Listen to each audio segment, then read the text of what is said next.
আর পুরুষের মধ্যে একজন ছিল হুজুর, টুপি পরা, জুব্বা পরা, এরপরে পায়জামা পরা, আবার হাতের এই 4টা আঙ্গুলে আংটি, দামি দামি আংটি। বলতেছিল জসিম ভাই দরজাটা খুলেন। তারপর আমি বলতেছি নানা ভাই তো ঘুমাইতেছে, নানা ভাইরে দেখ কি দরকার। তারপর বলতেছে নানা ভাইয়ের ফোনে বলে অনেকক্ষণ ধরে ফোন দিতেছে, ফোন দেওয়ার পরে নানা ভাই ধরে না।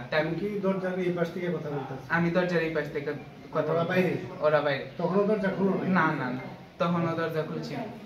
পরে কি করছি, পরে আমি তো বেন্দাটা আছে না, বেন্দাটা উড়াইছি, উড়াইয়া পরে বলছি যে সুপার রুমে বসে আমি নানা ভাইয়ের ডাক দিতেছি। তো কইতেছে নানা ভাই তোমার নানার ডাক দেওয়ার আগে পানি দাও। তা আমি কি করছি, এই রুমে আসছি ওই যে ওই কর্নারের মগটা নেওয়ার জন্য।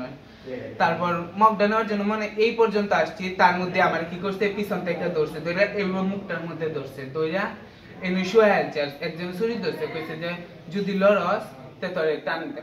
তা আমি আর যারা সত্য কথা, আমি আর কোনো লড়াচড়া করছি না, আমি আগে ফাইতে দিছি। পরে মুখ টুক হাত মুখ চোখ বাঁধছে, বাঁধার পরে নানা ভাইয়ের রুমে গেছে। নানা ভাইয়ের রুমে মনে হয় নানা ভাইয়ের বাইরে লাগাইছে, লাগানোর পরে ওই কর্নারে ডাইনিং টেবিলের সাইড। তারপর তারপর আনুমানিক 20-25 মিনিট পরে আমার আম্মু আসছে, দেখছে যে আমি বান্দা। তখন কেউ নাই করে। জি জি জি। তারপর আমার আম্মু আইসা ছুটাইছে।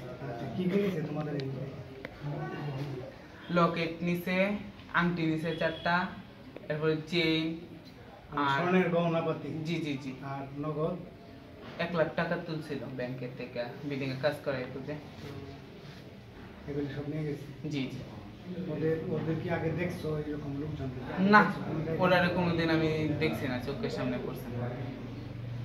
কিংবা কোনোদিন যদি সামনে পড়ে তাইলে চিনবা ওই হুজুর লোকটার, আর ওরা সবাই মুখ ঘুরে আছে। তোমার নানু ভাইয়ের সাথে কি তুমি ইয়াতে গেছলা, গাজীপুর গেছলা? না, আমি নান্দের ছিলাম। তোমাদের দরজাটা কে এটা করছে? এই সম্পর্কে জানি না, কিন্তু যেদিন দরজা পুরাইছে এদিন আমার বড় মামা নিচতলায় ছিল সারা রাত। আবার গেট ভিতর থেকে বন্ধ, মানে গেট দেখেও আসছে না।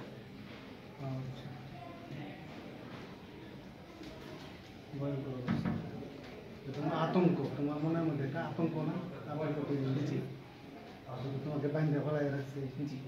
ভয় পাইছো না? অনেক ভয় পাইছি, দেখি তো আমি মানে লড়াচড়া করছি। 3 জনের হাতেই ছুরি ছিল। এটা আজকে প্রথম ঘটছে, কয়টার দিকে আনুমানিক?